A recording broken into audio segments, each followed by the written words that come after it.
আল্লাহ সৃষ্টি করেছেন তখন তার আরেক মানুষের সাথে সাক্ষাৎ হয়নি। তার প্রথম সাক্ষাৎ হয়েছে ফেরেশতা এবং শয়তানের সাথে, আদম আলাইহিস সালামের, ফেরেশতা এবং জিনের সাথে।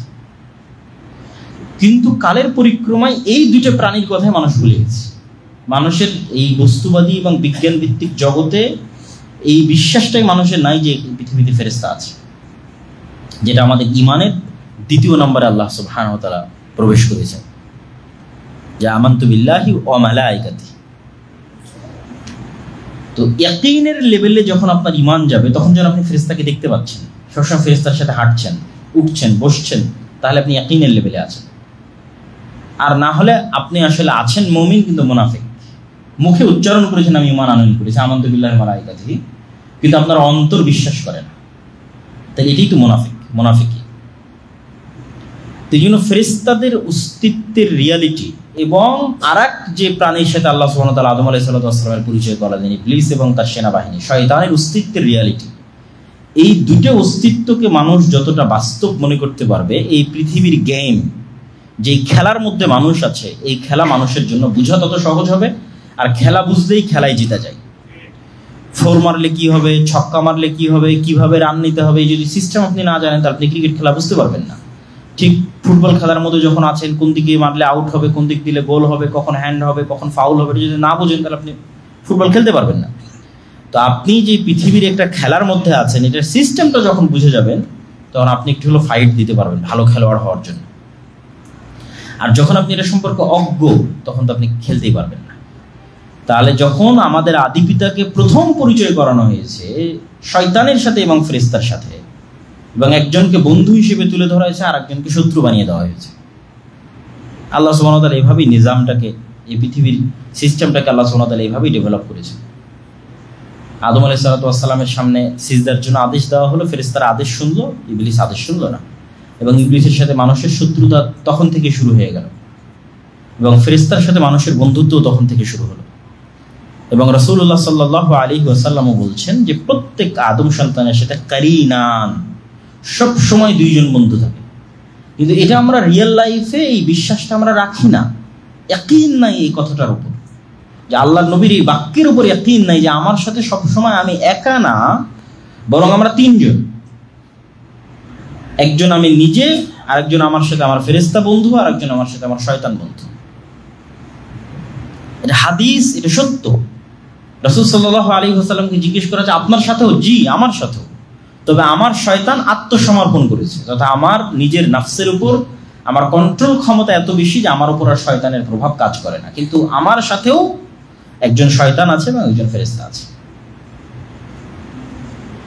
এবং আরেক হাদিসে রাসূলুল্লাহ সাল্লাল্লাহু আলাইহি ওয়াসাল্লাম বলতেছেন যে লাম্মা, শয়তানের লাম্মা এবং ফেরেশতার লাম্মা, যে মানুষ যখনই কোনো কল্যাণকর কাজের চিন্তা তার মাথায় আসে, তখন এটা ফেরেশতার পক্ষ থেকে ইলহাম, আর যখনই কোনো অকল্যাণকর কাজের চিন্তা তার মাথায় আসে, তখন সেটা শয়তানের পক্ষ থেকে ওয়াসওয়াসা। তাহলে মানুষের হৃদয় এত আপার লেভেলের একটা মেশিন বা যন্ত্র, যেই লেভেলে বিজ্ঞানের পৌঁছা সম্ভব নয়। তো এই অন্তরটা শয়তানের সাথেও কানেকশন তৈরি করতে পারে, ফেরেশতার সাথেও কানেকশন তৈরি করতে পারে, নূরের সাথেও কানেকশন তৈরি করতে পারে, আগুনের সাথেও কানেকশন তৈরি করতে পারে। এরকম একটা আপার লেভেলের মেশিন আল্লাহ সুবহানাহু ওয়া তাআলা মানুষের অন্তরকে বানিয়ে দিয়েছে, যা বুকে থাকে, যেখানে রূহ দেওয়া হয়েছে, যেটা মানুষের আত্মপরিচয় নির্ধারণ করে। পৃথিবী যদি বিজ্ঞানের সর্বোচ্চ শিখরে পৌঁছে যায়, সর্বোচ্চ শিখরে পৌঁছার পর মানুষের ব্রেনের ডাটা ট্রান্সফার হয়ে যেতে পারে, মৃত মানুষেরও হতে পারে, যদি সর্বোচ্চ পর্যায়ে পৌঁছে যায় হতে পারে, কিন্তু ওই মানুষের আত্মপরিচয় ফেরত আসবে না যতক্ষণ রূহ না আসবে। আর রূহ বিজ্ঞান কোনোদিন তৈরি করতে পারবে না। ফলত বিজ্ঞান সর্বোচ্চ লেভেলে গেলেও কোনোদিন আত্মপরিচয় তৈরি করতে পারবে না। হ্যাঁ, হয়তো ইমাম বুখারীর ব্রেনের ডাটা ট্রান্সফার করে নিয়ে আসলো, আইনস্টাইন নিউটনের ব্রেনের ডাটা ট্রান্সফার করে নিয়ে চলে আসতেছে বিজ্ঞান, কিন্তু নিউটনের আত্মপরিচয় ফেরত আসবে না, ইমাম বুখারীর আত্মপরিচয় ফেরত আসবে না, যেটা রূহের সাথে কানেক্টেড। মানুষ দেখে, বুঝে, শুনে এবং চিন্তা করে তার রূহের শক্তিতে। এইটাই হচ্ছে আপার লেভেলের একটা মেশিন আল্লাহ সুবহানাহু ওয়া তাআলা মানুষের হৃদয়ের মধ্যে, বুকের মধ্যে দিয়ে দিয়েছেন, যার নাম দিয়েছেন আল্লাহ কলব, যা অতি দ্রুত পরিবর্তনশীল। কলব অতি দ্রুত পরিবর্তনশীল, প্রতি মুহূর্তে হয় ফেরেশতার সাথে, না হয় শয়তানের সাথে, হয় ফেরেশতার সাথে, না হয় শয়তানের সাথে, কখনো এর স্পর্শ, না হলে কখনো ওর স্পর্শ। এবং ফেরেশতা এবং শয়তানের এই অস্তিত্ব যদি আমরা বাস্তবে অনুভব করতে চাই, বাস্তবে বুঝতে চাই, তাহলে দুইটা উদাহরণ আপনাদের জন্য কাজে লাগবে এবং পরীক্ষাও করে দেখতে পারেন যে আমরা রিয়েল লাইফে ফিল করতে চাই যে হ্যাঁ আমার সাথে শয়তান আছে, এবং ইন রিয়েল লাইফ আমরা ফিল করতে চাই যে হ্যাঁ আমার সাথে ফেরেশতা আছে। তাহলে দুইটা পরীক্ষা হচ্ছে শয়তানের জন্য। সেটা হচ্ছে আপনি পরিপূর্ণ প্রস্তুতি নিয়ে, ফুল কনসেন্ট্রেশনের সাথে, ফুল ফোকাসের সাথে, পরিপূর্ণ মনোযোগের সাথে 2 রাকাত সালাত আদায়ের যদি প্রস্তুতি নেন এবং লম্বা প্রস্তুতি নিয়েই যদি প্রস্তুতি নেন 2 রাকাত সালাত আদায়ের জন্য, যে 2 রাকাত সালাত আদায়ে দুনিয়াবি কোনো চিন্তা প্রবেশ করবে না, শুরু থেকে শেষ পর্যন্ত শুধু আল্লাহ, আপনি কানেক্টেড থাকবেন। অতি শক্তিশালী প্রস্তুতি নিয়ে শুরু করার পরেও আপনি দেখবেন যে আপনার অজান্তে কখন আপনার হৃদয় দুনিয়াবি কোনো চিন্তায় ব্যস্ত হয়ে গেছে। আমি বলতেছি আবারও, আপনার অজান্তে, কেন আপনি তো ফুল প্রস্তুতি নিয়ে সালাতে ঢুকেছেন যে আজকের সালাতে আমি আল্লাহ সুবহানাহু ওয়া তাআলা ছাড়া আর কাউকে এখানে সম্পৃক্ত হতে দিব না। এটা কত আপার লেভেলের মেশিন হৃদয়, যে আপনার নিয়ন্ত্রণের বাইরে চলে গিয়ে শয়তান তাকে অন্য চিন্তায় লাগিয়ে দিবে। তখন আপনি ফিল করবেন যে না, আসলে এটার উপর আমি যে ধারণা করতেছি এটার উপর আমার নিজের কন্ট্রোল আছে, একমাত্র এটা নয়। আমিও সিদ্ধান্ত নিতে পারি, ফাইনাল সিদ্ধান্ত আমারই নেওয়ার অধিকার আছে, কিন্তু আমার অন্তরে ভিন্ন চিন্তা দেওয়ার এবং ভিন্ন পথে পরিচালিত করারও সক্ষমতা একজনের আছে, সে হচ্ছে শয়তান, যে আমার এত প্রস্তুতির পরেও আমাকে অন্য চিন্তায় লাগিয়ে দিতে পারে। এই একটা পৃথিবীতে শয়তানের অস্তিত্ব বোঝার জন্য যথেষ্ট। আরো অসংখ্য উদাহরণ আছে।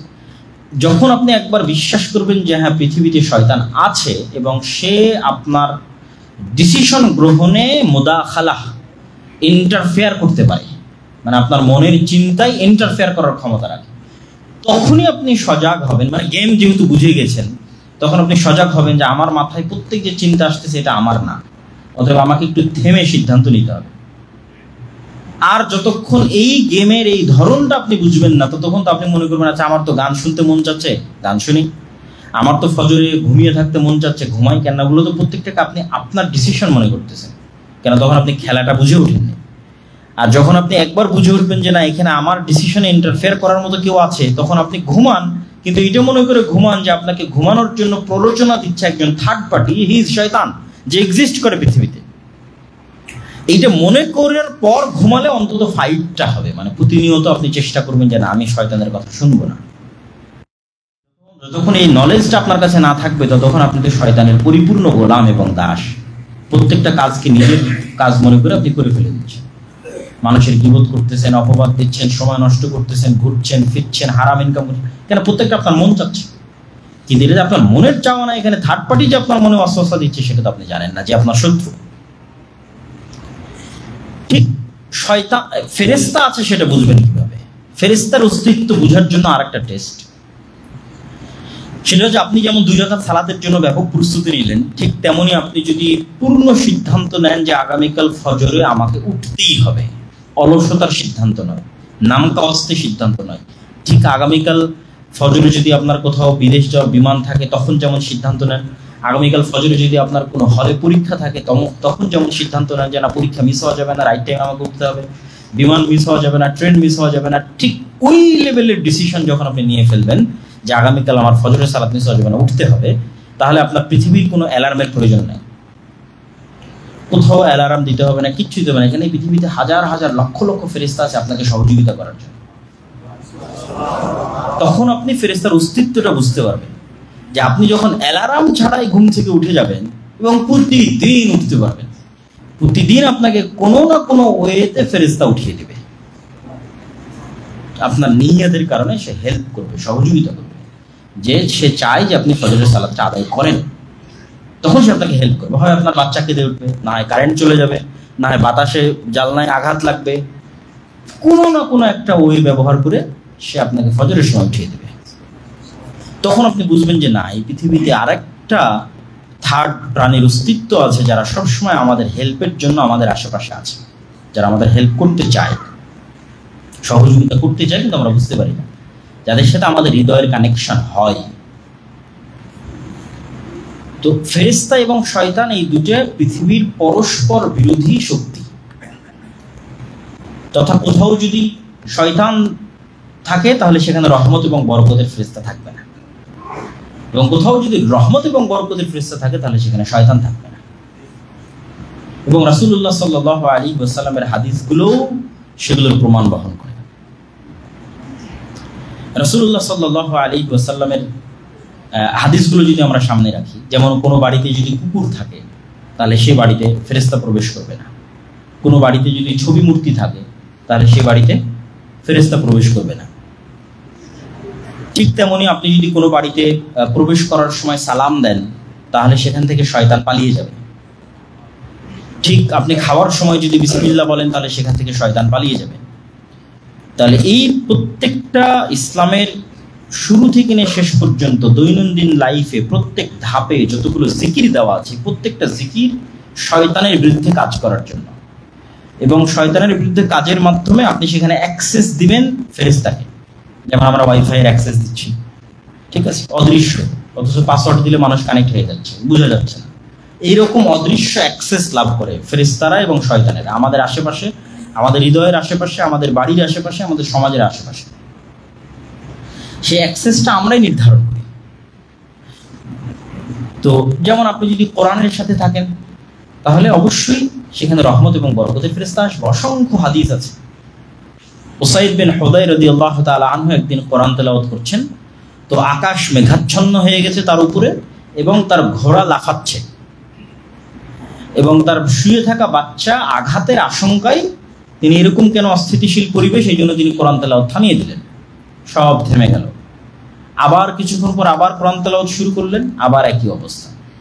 3 বার এরকম করার পর কোরআন তেলাওয়াত থামিয়ে দিয়ে পরের দিন সকালে রাসূলুল্লাহ সাল্লাল্লাহু আলাইহি ওয়াসাল্লামকে জানালেন। তিনি বললেন, তোমার কোরআন তেলাওয়াতের আওয়াজে সেখানে ফেরেশতারা আসতেছিল, সেই ফেরেশতাদের কারণে এরকম পরিবেশ হচ্ছে। এবং এইটা কিন্তু বিজ্ঞান দ্বারা প্রমাণ করা অস্বাভাবিক নয়। কিভাবে, কোন সেন্সে বিজ্ঞান দ্বারা প্রমাণ করা অস্বাভাবিক নয় সেটাও বলে আজকের এই বক্তব্যের এই অংশ শেষ করি। দ্বিতীয় আর একটা অংশ কিছু জরুরি কথা আছে, সেই অংশে যাবো ইনশাআল্লাহ। এই ইমানের এই আলোচনাগুলো আসলে আরো লম্বা এবং আরো ব্যাপক এবং আরো বিস্তারিত হওয়া উচিত, এবং করাও যাবে ইনশাআল্লাহ সময় সাপেক্ষে। তো সেটা কি? সেটা হচ্ছে কুকুরের ঘ্রাণ যদি আপনি দেখেন, কুকুরের ঘ্রাণ মানুষের চাইতে 10,000 গুণ বেশি পাওয়ারফুল। তো মানুষ কিন্তু এমন কোনো যন্ত্র আবিষ্কার করতে পারেনি যে যন্ত্রটা কুকুরের মতো ঘ্রাণ নিতে পারবে। আবারও বুঝেন আমার কথা, মানুষ নিজে কুকুরের মতো ঘ্রাণ নিতে পারে না। আবার মানুষ এমন কোনো যন্ত্র আবিষ্কার করতে পারেনি যে যন্ত্রটা সেম হুবহু কুকুরের মতো পাওয়ারফুল ঘ্রাণ নেবে। এই জন্য মানুষ কুকুরকে প্রশিক্ষণ দিয়ে কাজে লাগায়। তাহলে এটার সামারি কি দাঁড়ালো? যে কুকুর এমন লেভেলের ঘ্রাণ লাভ করে যেই লেভেলের ঘ্রাণ মানুষের পক্ষে লাভ করা সম্ভব নয়, মানুষের তৈরি করা কোনো মেশিনের পক্ষে সম্ভব নয়। এই একটা জিনিস যখন প্রমাণ হয়ে যাবে তখন ধীরে ধীরে বাকিগুলো প্রমাণ হয়ে যাবে। ডট ডট পূরণ করতে থাকেন, আমরা আগাতে থাকি। ঠিক হাতি এমন লেভেলের সাউন্ড সে শুনে, মানুষের চেয়ে কয়েক হাজার গুণ বেশি তার শ্রবণ ক্ষমতা আল্লাহ সুবহানাহু ওয়া তাআলা দিয়েছে, যেই লেভেলের শ্রবণ ক্ষমতা মানুষের নাই এবং মানুষের তৈরি করা কোনো যন্ত্রের নাই। তাহলে হাতি এমন কিছু আওয়াজ শুনে যে আওয়াজ মানুষ শুনে না, মানুষের তৈরি করা কোনো যন্ত্র শুনে না। এরকম একের পর এক অসংখ্য উদাহরণ দাঁড় করাতে পারবো। করাতে লাস্ট সামারি কি? কুকুর এমন কিছু লাইট দেখে, আলো দেখে, যে আলো মানুষ দেখে না এবং মানুষের তৈরি করা কোনো যন্ত্র দেখে না। যদি আগের দুটো সত্য হয়, এটাও সত্য। ঠিক মোরগ এমন কিছু লাইট দেখে, এমন কিছু আলো দেখে যা মানুষ দেখে না, মানুষের তৈরি করা যন্ত্র দেখে না।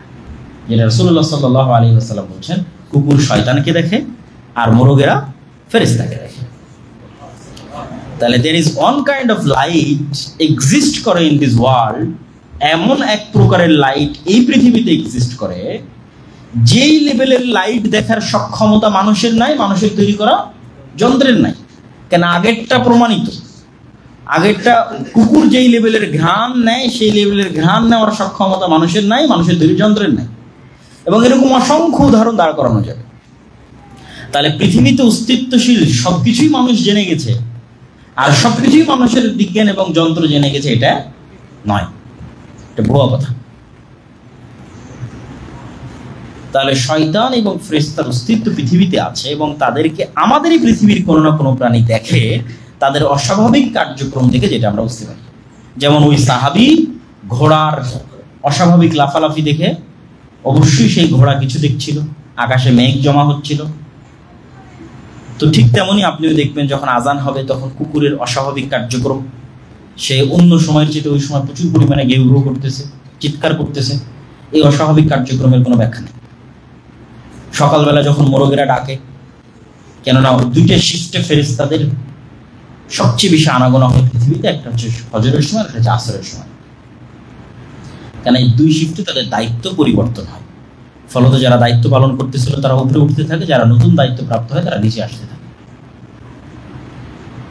এবং ফেরেশতা সংক্রান্ত যত ঘটনা রাসূলুল্লাহ সাল্লাল্লাহু আলাইহি ওয়াসাল্লামের জীবদ্দশায় সংঘটিত হয়েছে সবগুলোকে যদি আমি একাধারে বলতে থাকি, এটা আমাদের একটা বিস্তারিত বই আকারে আসতেছে ইনশাআল্লাহ, তাহলে আপনি আরো বিস্তারিত অনুভব করতে পারবেন যে সাহাবীদের যুগে এবং রাসূল সাল্লাল্লাহু আলাইহি ওয়াসাল্লামের যুগে তাদের বিশ্বাসের লেভেলটা কোন লেভেলে ছিল। যে একটা অপরিচিত মানুষ মসজিদে আসলো, ছোট্ট, এখনো মদিনা কত ছোট, এখনো মদিনা কত ছোট রিয়াদের তুলনায়, দাম্মামের তুলনায়, লন্ডনের তুলনায়। তাহলে আজ থেকে 1500 বছর আগে এটা কত ছোট নগরী হতে পারে। আর এখনই মদিনার সব মানুষকে চেনা সম্ভব, তাহলে ওই দিন তো আরো চেনা সম্ভব। উহুদের যুদ্ধে গোটা মদিনায় জমা করা গেছে যুদ্ধ করার জন্য। তাহলে এত সবাই বলতেছে না আমরা এই লোককে চিনি না, বাহির থেকে এসেছে, তার সফরের কোনো আলামত নাই। এদিকে আজকের সফর যে বিমানে সফর করবে, বিজনেস ক্লাসে সফর করবে, এসিতে সফর করবে, এটা 100 বছর আগের সফর, মরুভূমির সফর, এটা ভয়ঙ্কর সফর। তাহলে মানুষটাকে চিনে না এবং তার সফরের আলামত নাই। প্রশ্ন উত্তর জিজ্ঞেস শেষে যখন ফেরত যাচ্ছে তখন রাসূল সাল্লাল্লাহু আলাইহি ওয়াসাল্লাম বলছে, জানো কে এসেছিল? বলে না, আল্লাহ এবং আল্লাহ রাসূল ভালো জানেন। বলে জিবরাইল এসেছিল।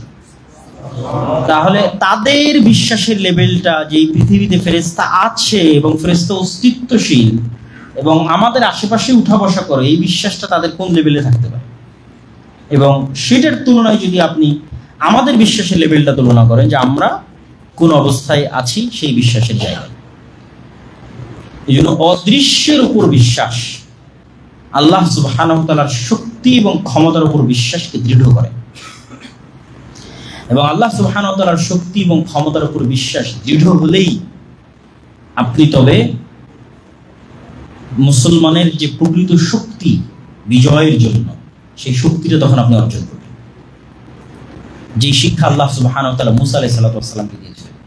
ফিরআউনের তুলনায় মুসা আলাইহিস সালাতু ওয়াস সালাম যত দুর্বল ছিলেন, আজকের মুসলমানেরা আজকের পাশ্চাত্য বিশ্বের তুলনায় অথবা আজকের ইসরায়েল বা যারা বিরোধী শক্তি আছে তাদের তুলনায় অত দুর্বল নয়। ফিরআউনের শক্তি সামর্থ্যের তুলনায় মুসা আলাইহিস সালাতু ওয়াস সালাম যত দুর্বল ছিলেন। তাহলে মুসা আলাইহিস সালাতু ওয়াস সালামের শক্তি কি ছিল? মুসা আলাইহিস সালাতু ওয়াস সালামকে আল্লাহ সুবহানাহু ওয়া তাআলা শিক্ষা দিয়েছিলেন যে তোমরা বাস্তবে যা চোখে দেখো এগুলো কিছুই না। কিভাবে শিক্ষা দিয়েছিলেন? ইনস্ট্যান্ট তার হাতের লাঠিকে আল্লাহ বাস্তবে সাপ পরিণত করে দিয়েছে। তো জাদুকরেরাও সিজদা করার পিছনে কারণ এটাই ছিল, জাদুকরেরাও তো তাদের দড়ি, তাদের লাঠিকে সাপ বানিয়ে দিয়েছিল। এটা তো বড় বিষয় না, লাঠি সাপ হয়ে গেল, দড়ি সাপ হয়ে গেল। তো জাদুকরেরা সিজদা করলো কেন? জাদুকরেরা সিজদায় পড়ে গেল এই কারণে যে জাদুকরেরা দেখতেছে যে তাদের লাঠি, তাদের দড়ি সাপ হয়ে গেছে, এটা জাদুর সাপ, আর মুসার লাঠি সাপ হয়ে গেছে, এটা বাস্তব সাপ হয়ে গেছে। ঠিক আমরা যেমন বাস্তব একটা অজগর সাপ দেখি, বাস্তব একটা গহমা সাপ দেখি, যার রূহ আছে, প্রাণ আছে, যে খেতে পারে, যার বিষ আছে, ঠিক আছে, এই বাস্তব সাপে পরিণত হয়ে গেছে। আমাদের জাদুর সাপগুলো তো বাস্তব সাপ হয় না, এটা তো অসম্ভব। এটা পৃথিবীর এখন পর্যন্ত কারো পক্ষে সম্ভব নয় যে আপনি একটা বাস্তব কাঠকে, এখন এই কাঠ বাস্তব সাপে পরিণত হয়ে যাবে, জাদুর সাপ নয়, রিয়েল লাইফের সাপে পরিণত, অসম্ভব।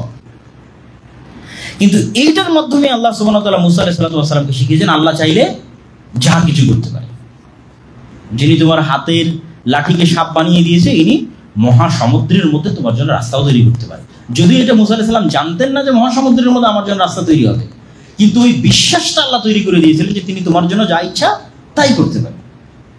তাহলে এই পৃথিবীর কোনো কিছু আল্লাহ সুবহানাহু ওয়া তাআলার কাছে কিছুই নয়, কিন্তু ওই লেভেলের বিশ্বাস, ওই লেভেলের ইয়াকিন, ওই লেভেলের কানেকশন গায়েবের সাথে মুসলমানদের নাই।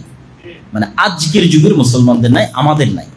এটা হচ্ছে আমাদের সবচেয়ে বড় দুর্বলতা। শক্তি সামর্থ্যের দুর্বলতা নয়, যে আমাদের শক্তি নাই, সামর্থ্য নাই, টাকা নাই, পয়সা নেই, এটা নয়। ওই লেভেলের ইমান নাই, যেই লেভেলের ইমান আবু বকরের ছিল, ওমরের ছিল, উসমানের ছিল, আলীর ছিল, মুহাম্মদ সাল্লাল্লাহু আলাইহি ওয়াসাল্লামের ছিল। ওই স্তরের বিশ্বাস নাই, ওই স্তরের ইয়াকিন নাই গায়েবের উপর।